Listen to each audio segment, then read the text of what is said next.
that we say this is meta-analysis. Meta-analysis. Have you heard of one? When you download literature, you will normally come across something called meta-analysis, or for example, spirituality, research on CSR, meta-analysis. Now, meta-analysis means, for example, each and every one of us here have done a research on CSR, and then I come back, my sample is the researches all of you have done on CSR.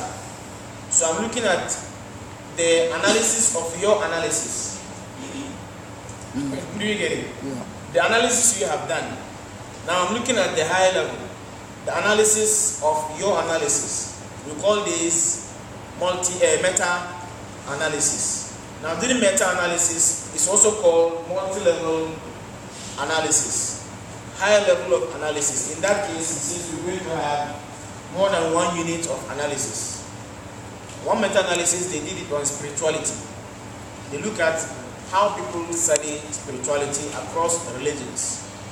They look at, I think, 5 or 6 religions in the world, and how these people study spirituality. And this researcher look at the analysis of their analysis on spirituality. And we call this meta-analysis. Good. I'll move on. What is the variable? I already discussed this. We are done with this one. Continuous categorical. What's continuous variable? I believe no one will ask one is dependent or independent, right? Someone want to ask me. But if you ask me, that is the definition. But at least you know it here. Which one is dependent, independent? Now what about continuous and categorical variable? When we say variable is continuous, what is it? What's a continuous variable? Continuous variable is a variable that takes different values to infinity. For example, weight. All of us here is highly and impossible that all of us will have the same weight in this class. And when you measure, we will moving from the how do you call it, from the lightest person to the heaviest one. And the heaviest one will be the heaviest for this class. The moment you step outside, you will cease to be the heaviest, and then someone else will come. So when you measure weight will take from the lowest to infinity. This is called a continuous variable. Now this is different from race or gender. In gender now, we are trying to increase other genders, but still, we refuse to increase. Alright, we refuse to increase. But even if you increase, let's say we have LGBTQ, you end at how many? 5. Now that is categorical. Okay? Gender, male, female, if you want to add the rest, is categorical. Because it doesn't take values. But something like height, right? Or weight. What else? Age. Age is also continuous. What else is continuous? Give us some variables.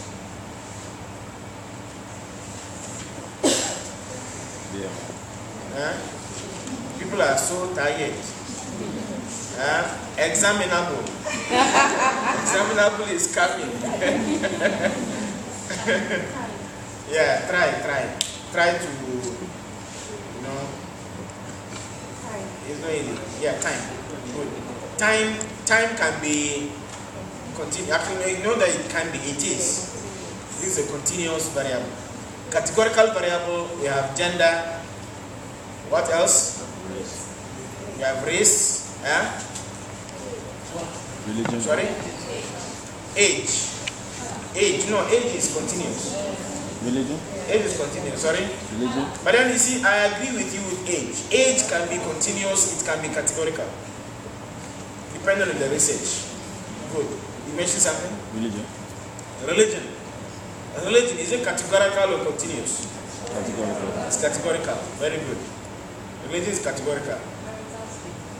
Marital status is also categorical. Right? Either you are single, or married, or divorced, or separated, or widow, or which one? Complicated, or complexly complicated, or side chick, or side guy. Now you also have side guy. Whatever men can do, women can do. Alright, so now let's look at this. This one gives us an example, right? How we can link the decision we want to have in the organization, in other words, the problem statement in the organization, we link it up with how to write the hypothesis and the categorical variable and continuous variable in question. If I write a scale, a questionnaire, for instance, OCB, and I write the scale from 1 to 5. 1 is strongly agree, and 5 is strongly disagree. What variable is it? Is it continuous? Categorical. Is it a scale? Is it categorical? Yes. No, that one is a continuous variable. It's a scale. Yes, because you're going to have employees to tell you how much they feel within. Now when they finish, you can calculate the mean, and the mean will be a continuous variable. Okay, you cover the mean, you can put the mean on the number line, and it's going to take values. So anytime we have, that's why we call it a scale, Likert scale of 1 to 5. Anything you hear Likert or Likert scale generally, they take continuous variables, not categorical. Some examples given here. Writing research questions, we have discussed that. Research hypothesis also discussed that one. What you have here, I discussed it, right? Yes. This one here is one example. How much time should you spend on problem definition? Discuss the finish. Okay. Let me go to the next one. This is lecture 3. Most of the time, most of the things that I will skip, it means I've already discussed it, or it's not that, it's not exam now.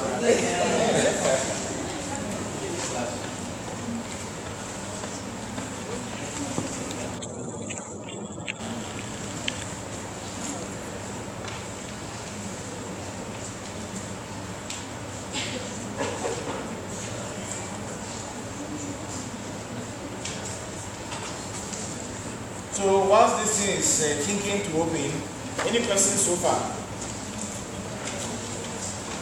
Any questions?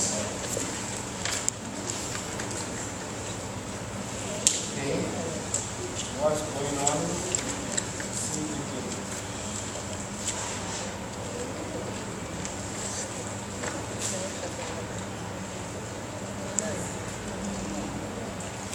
Good, survey.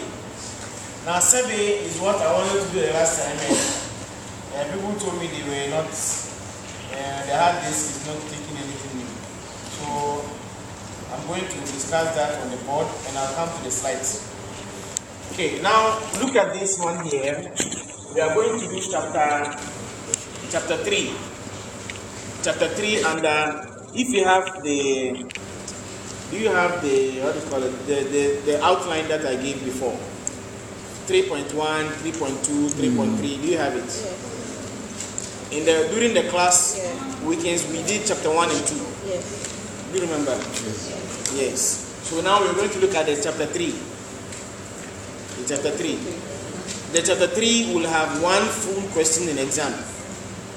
Alright, so those who are sleeping, please sleep for the next 5 seconds and wake up. Those who are tired, I know all of us are very tired. You guys did very well, and I appreciate that. The hard work, with all the headaches and the work, you still managed to come here. It's a class. One day all will be history. Eh? 10 marks each. And how many marks for me? Don't worry, your 10 marks, I will take 5 from it and give it to myself. I don't need marks. Don't worry, you have 10 marks each. Thank you. And senior will have 20 marks. We agree. You agree, eh? Good. Let's look at chapter 3. Now, please, if you have that file I'm talking about, look at 3.2. 3.1 is introduction. 3.2 is measurement. Right? Now, in measurement, remember, assuming I'm going to measure this. Now, to measure this thing here, I will need 2 things to assess my measurements. The very first one is called validity. Validity. And the next one is called reliability. Reliability. Now, what is validity and what is reliability? How do we discuss validity and reliability? When do we say something is valid in research? And when do we say something is reliable? Now, validity is defined as when a researcher is able to measure what he or she intends to measure. What you intend to measure. If you are able to measure it, it means your research is valid. And there are different types of validities in research. The very basic one is called face validity. When something is face like our face, alright? Something is face valid. When we say something is face valid, what does that mean? It means from the look of it, it's able to measure what you intend to measure. For example, I want to measure spirituality. And the very first question of my questionnaire says, I pray every morning. Is it related? Is it related? Yeah. Good. Question number 2. I eat pizza every morning. Is it related? In this case, we circle question 2 and we write there, not face valid. Do you understand? It is from the look of the question. It's not face valid. Alright, so we check for this. From the beginning, even before you start doing your questionnaire. That's the first thing you have to look at. Face validity. Then there is another validity we call criterion validity or content validity. Content validity will look at the content itself. Your questionnaire is measuring religiosity. Is it really discussing religiosity or is going ahead to look at spirituality? Because in research, spirituality and religiosity are different. When you have a religion, you can have religiosity. But spirituality, even people who don't have religions, they have spirituality. And the spirituality we are talking about here, it goes beyond the spirituality in Africa or in Ghana. Alright? We are talking of something within you that makes you do a particular work or a particular thing. This is the definition of spirituality. So if you are a Muslim or a Christian or Buddhist or Hindu, and your religion tells you to do something, that means your religiosity and spirituality move together. Okay? But if you are not a religious person, let's say you are pagan, who don't have atheists who don't have religion, they can still have spirituality. Because he can say, something within me tells me doing good is good. So let me do good. That is his spirituality. I hope you understand. So whenever we measure criterion or content validity, we look at that specific thing that makes sure we are discussing the main topic and the discussion. We're not going beyond it. Now there is another something we call convergent validity and divergent validity. Convergent validity. Convergent, we know from the word converge, right? There are several variables, but all of them are pointing to the same thing. Like in religion, every religious person will have certain things in common. Prayer, fasting, what else? Prayer, being prayerful, and fasting a lot. Object of worship. An object of worship. Object of worship. Good. And what else? Sorry? Very good. Reading the Bible. Alright, reading your religious scripture. Now these things here are supposed to measure one thing. They lead to measuring one variable, which is called religiosity. So if we measure 1, 2, 3, 4 here, and they are leading to the same thing, it means there is convergent validity. I hope you understand. Now there is another thing we call divergent validity. Divergent validity will mean, even though these 4 things that we mentioned here are different, right? But they are leading to the same thing. But at the same time, we can also measure to make sure fasting and prayer are different altogether, even though they are within the same family. So their differences here is called divergent validity. Now, divergent validity is also called discriminant validity. I hope you are following. This exam now, bro. No, I'm not joking. It came in an exam before. Discuss the types of validity. Discuss the types of validity. So, divergent is also called discriminant validity. How many did I talk about?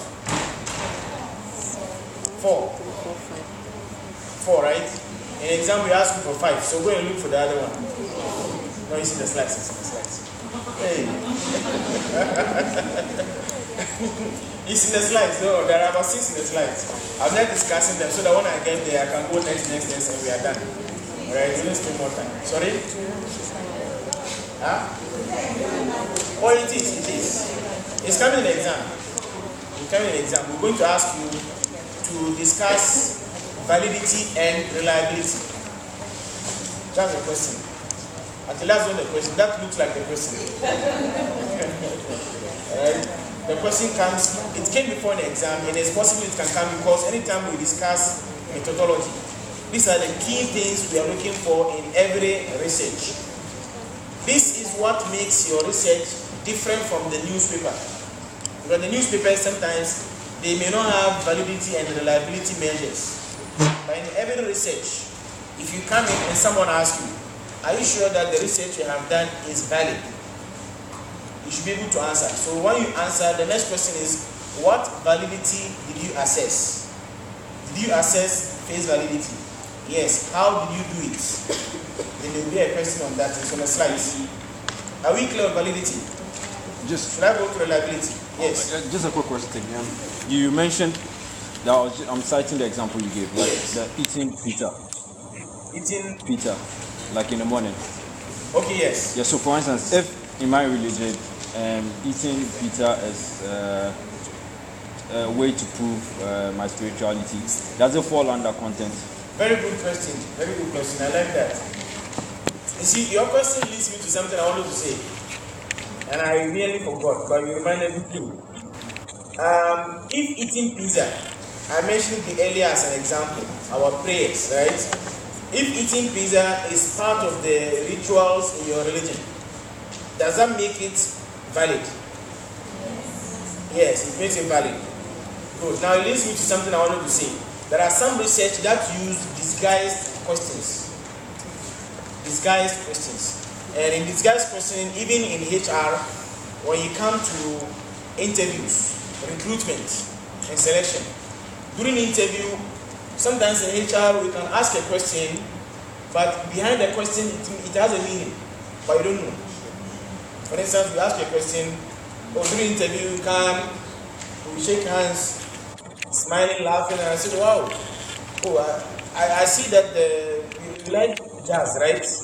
Oh no, I don't want jazz, I like jazz is not good. Do you like the military band? Oh yes, military band, the military, I like it. That beam like that. It's very nice. Oh, okay. You know, you have already told them something about you. A loud person. What is that? What did he tell them? Be a loud person. A loud